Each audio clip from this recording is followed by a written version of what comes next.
वाहन टोली गाड़ी गांव में दीन के सरना प्रार्थना सभा और राइट के चुनाव झरिया पाही कर आयोजन कर संचालक भाई कैलाश उरांव जी और इस चुनाव झरिया पाही आयोजन में आज कर मुख्य मेहमान सरना रत्न राणा वीरेंद्र भगत कर धर्मपत्नी रांची जिला परिषद कर अध्यक्ष बहन निर्मला जी, साथ ही उनकर संग चैन के आवल देवेंद्र मुंडा जी, साथ ही चंद्रदेव जी, लालदेव जी और उनकर साथे चैन के आवल चाची भक्तायत जी, साथ ही पंचायत समिति सदस्य हुच्चर पत्रा टोली तारुक पंचायत कर पंचायत समिति सदस्य बंसल गिवराव जी, राष्ट्रीय प्रचारक भाई बबलू राव जी और सर्विस करते हुए भी हम इनकर बीच में जब भी समय मिलेला तो समय चुराए के समय देवे ना बाबू संजय उरांव जी, साथ ही राष्ट्रीय प्रचारक भाई सोमनाथ उरांव जी, राष्ट्रीय प्रचारक बाबा छेदी मुंडा जी, चिंता उरांव जी, पूरन मुंडा जी और इस बेला में ढेर सारे हमारे बीच में उपस्थित हैं। हम बहुत जन कर नाम के नहीं जाने पा रही थी, नहीं ले पा रही थी, साथ ही कई गांव से इस जगह आवल आज कर मुख्य मेहमान मन और अभी अभी हमारे घर बीच में बजरा से चल के आवल भाई अनु राव जी, अनु मुंडा जी और तमाम उपस्थित भाई बहन आयो आबा केड़ा जोखर चेड़ा पिल्लर फरमारी ने से जिया तरले जय धर्म जय धर्म। आज हम सबको समझने की जरूरत है। बहुत सारे वक्तागण अपने बातों से आप सबों को संदेश देने का काम किया और इस बीच में मुझे भी दो शब्द कहने के लिए आमंत्रण किया है। मैं आप सबों को धन्यवाद देना चाहता हूं कि आज ये चुनाव झरिया पाही का आयोजन और इसका बीज का अंकुरन आदर्श सरना समिति हुच्चर पत्रा टोली का प्रांगण में किया गया था और हमेशा हम इनके साथ आज हमारे बीच नहीं है सरना रत्न वीरेंद्र भगत, इनके साथ रहा करते थे। मैं इन शख्स को कोटि कोटि नमन करता हूं, क्योंकि इन्होंने जो सोच को पैदा किया आज शायद हमारे बीच रहते तो इस आदिवासी समुदाय का, आदिवासी समाज का जिस क्षेत्र में इनका आवागमन हुआ आज और आगे तक दिखता ऐसा लगता है। सभी कोई कहता है कि कार्तिक बाबू अपना पॉकेट में झंडा लेकर के चलते थे, हमने तो नहीं देखा, लेकिन सरना रत्न दादा वीरेंद्र भगत ऐसा शख्स थे कि 12 पढ़ा का झंडा आज सरना झंडा के रूप में इन्होंने मनोनीत कर अपने कंधा में उठा करके ढो करके हर दरवाजा में, हर सरना में स्थापित करवाने का काम किया। मैं इन्हें धन्यवाद देना चाहता हूं कि ऐसे शख्स जो समस्त आदिवासी गांव का सरना का द्वार एक तरह से बंद था, सरना का द्वार एक तरह से जंग लगा हुआ था, उस जंग लगा हुआ दरवाजा को खोलने का काम किया।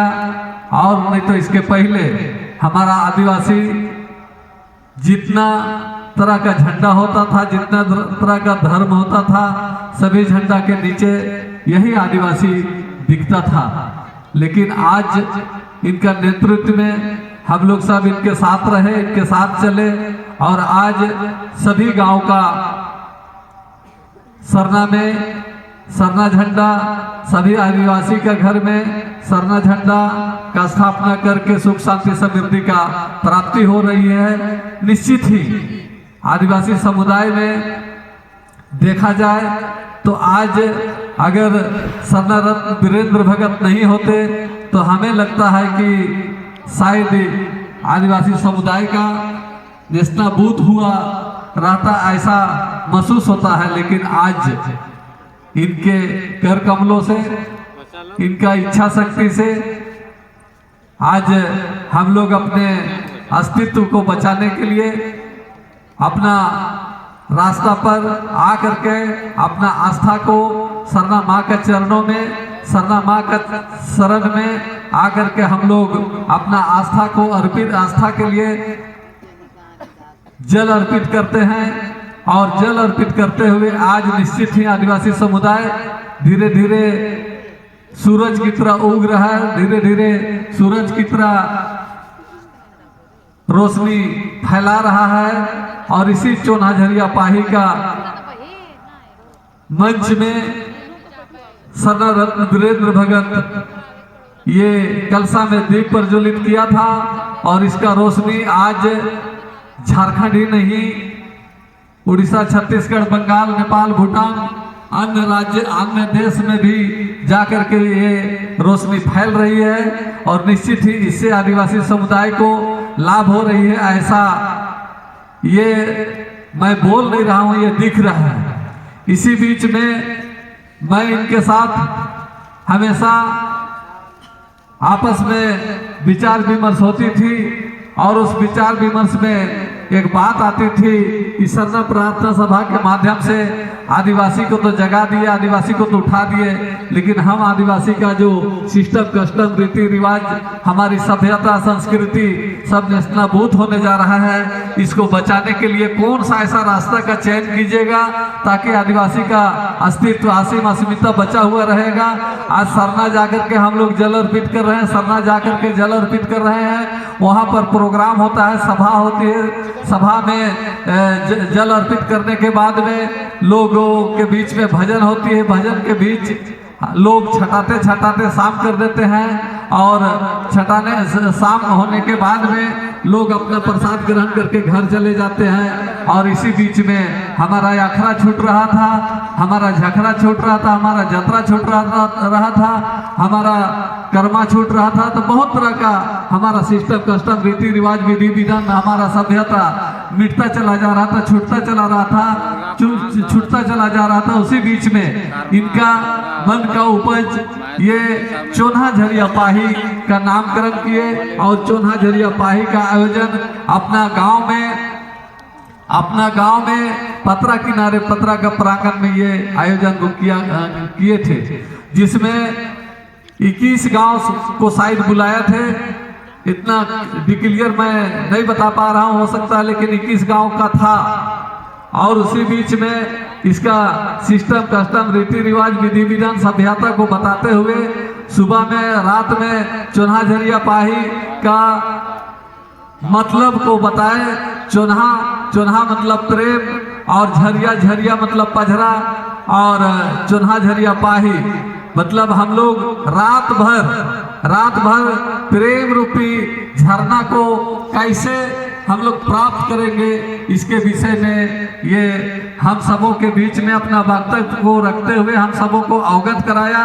और मैं एक बात कहना चाहता हूँ, आज हम लोग यहाँ पर उपस्थित हैं, बहुत सारे हमारे बच्चियाँ, स्टूडेंट होगा, ये छात्र छात्राएं होगी।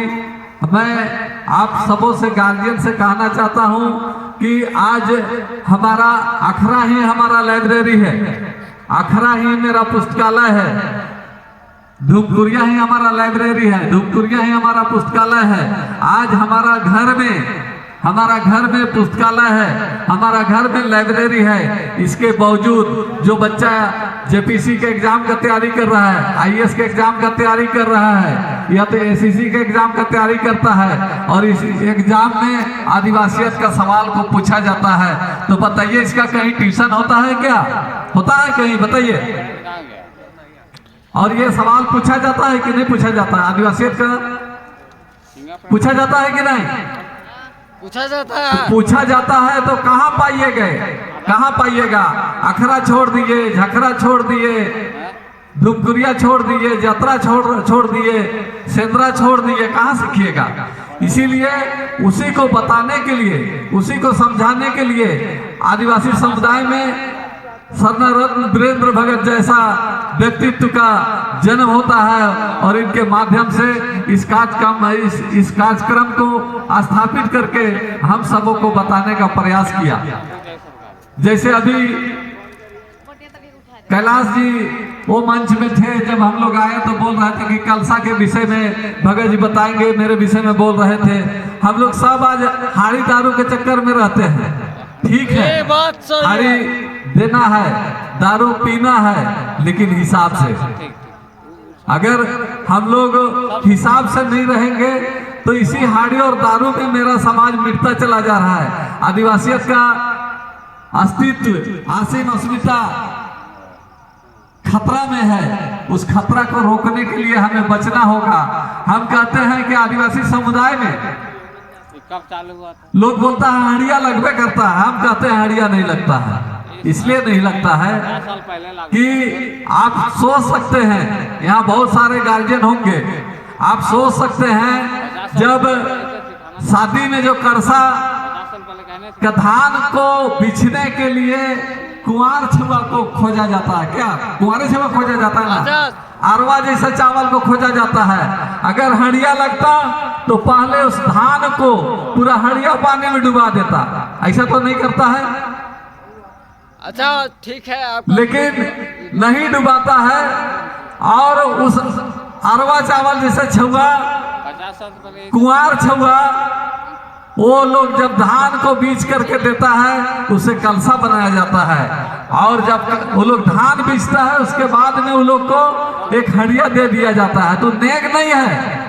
जिस तरह से किसी घर में पंडित जी कथा बताने के लिए जाते हैं उसको दान दक्षिणा दिया जाता है, उसी तरह से वो एक तरह से मजदूरी के रूप में मजदूरी के रूप में उसको हड़िया दिया गया। वो हड़िया नेक के लिए नहीं दिया गया। जैसे पहाड़ को कलसा उठाने के लिए हड़िया दिया जाता है, लेकिन वो नेक नहीं है। अगर नेक ही रहता तो उसमें कच्चा पानी को नहीं डालता, पहले कच्चा पानी को डालता है और कच्चा पानी को डालने के बाद में तब हड़िया को डालता है और फिर कच्चा पानी को डालता है।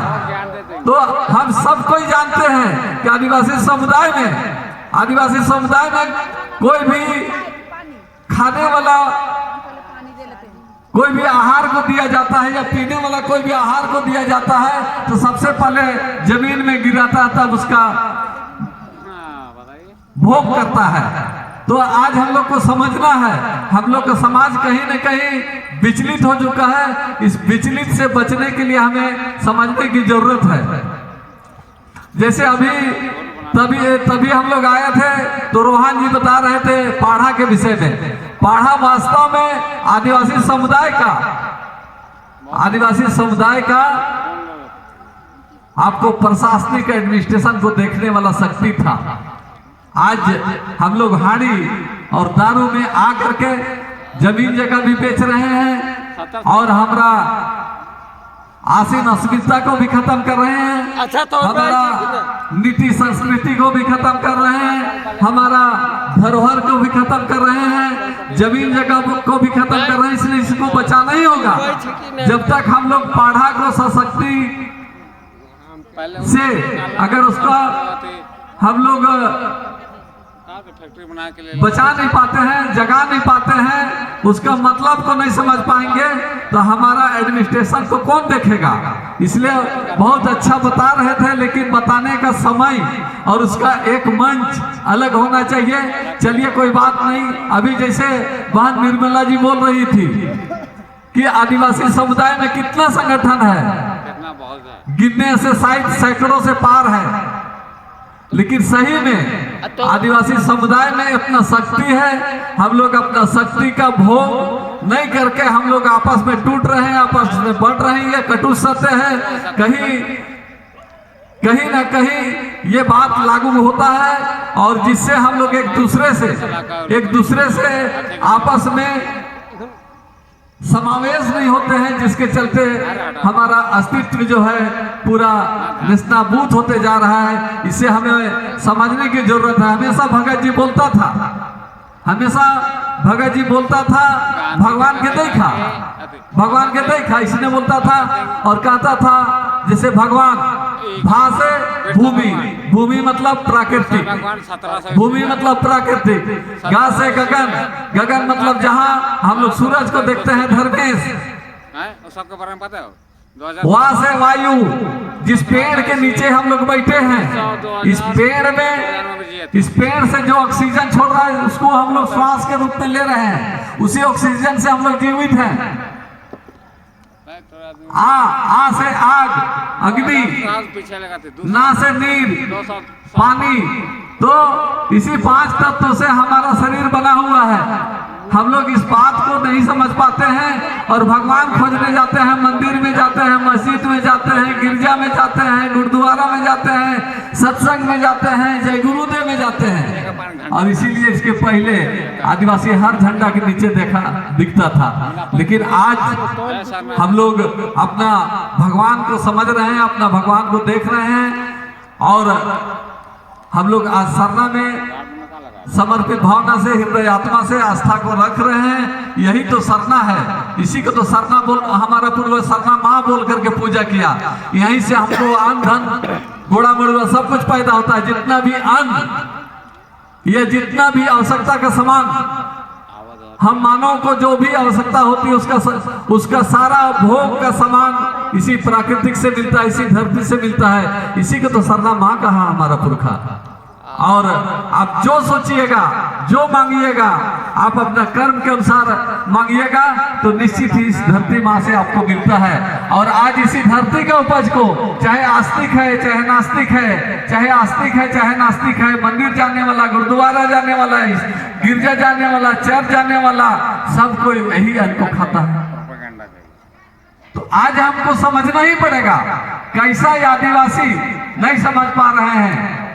अभी जैसे पूर्व वक्ता कोई शायद चिंता भाई बोल रहे थे कि हम लोग आदि मानव हैं। हमारे साथ एक घटना घटी है, हाल फिलहाल में घटी है। हम किसी घर में गए थे, वहां पहले से एक साधु बैठा हुआ था, पहले से एक साधु बैठा हुआ था।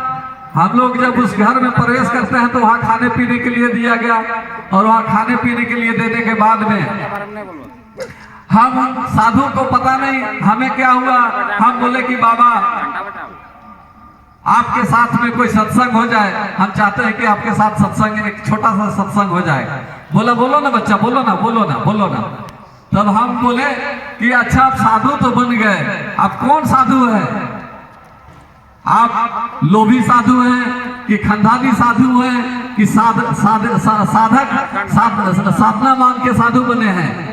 उन्होंने बोला कि बच्चा, मेरा घर परिवार का स्थिति परिस्थिति बहुत खराब था, जिसके चलते मैं इस रास्ता को अपनाया। मैं किसी को ठगता नहीं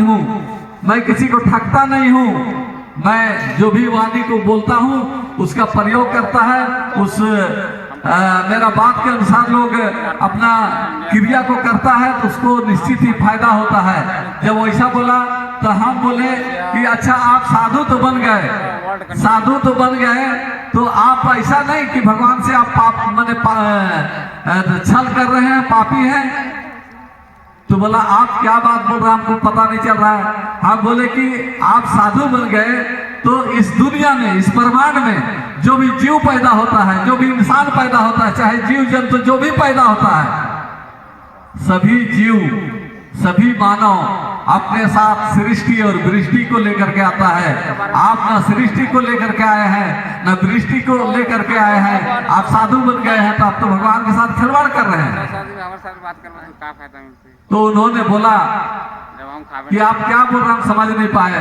तो हम बोले जब आप महात्मा बन गए हैं, साधु बन गए हैं, तो आपका तो परिवार ही नहीं होगा, तो आपका ना सृष्टि होगा ना वृष्टि होगा, तो आप कैसा साधु हैं? तब उन्होंने बोला कि बच्चा, मेरा पिताजी एक महात्मा थे, मेरा पिताजी एक महात्मा थे और उन्होंने भी पूजा पाठ करवाते थे और इसीलिए मैं इस रास्ता को चयन किया था। हम बोला कि अच्छा, आप खानदानी साधु हैं। तब फिर उनसे और एक सवाल किया मैं, हम बोले कि इस दुनिया में इंसान कई तरह का होते हैं, मनुष्य कई तरह का होते हैं? तो उन्होंने बोला कि मनुष्य 2.5 तरह का होते हैं। तो हम बोले कि आधा तरह का मनुष्य कौन हो सकता है भाई? तो हम बोले बताइए, उसका डिफाइन कीजिए, डिफिनेशन दीजिए। तो उन्होंने बोला कि मनुष्य एक स्त्री होता है और एक पुरुष होता है ना? एक स्त्री होता है और एक पुरुष होता है। हमने कहा कि जी नहीं, ये बात गलत है।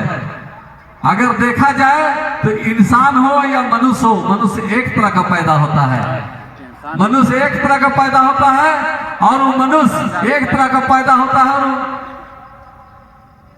आदि मानव के रूप में पैदा होता है, जो कि चिंता भाई अभी बोल रहे थे।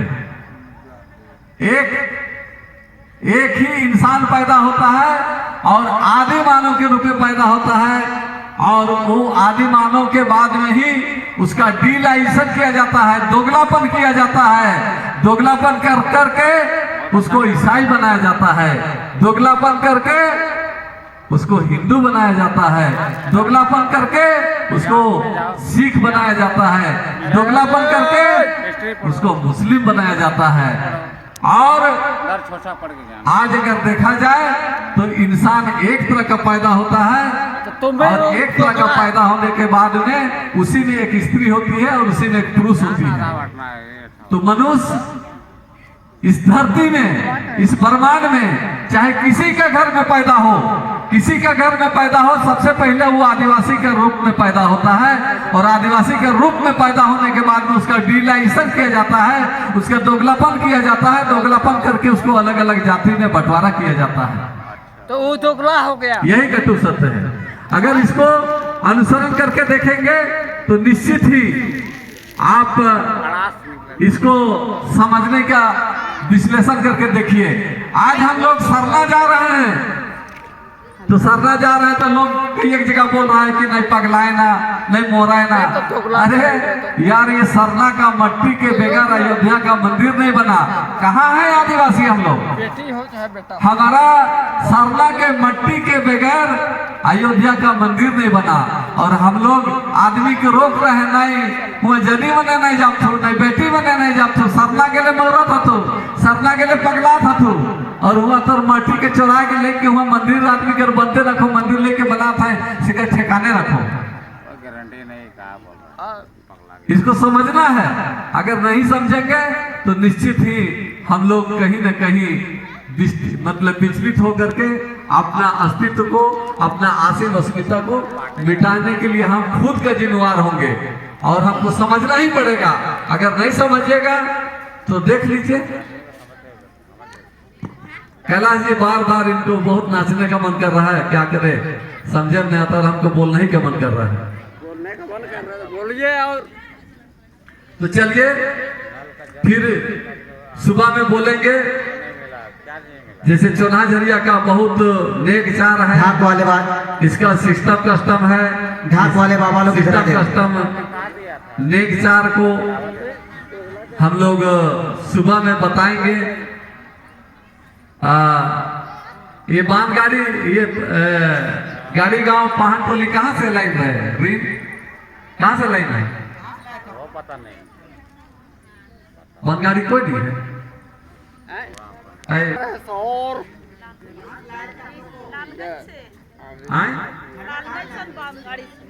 बांध गाड़ी से, बांध गाड़ी से लालगंज।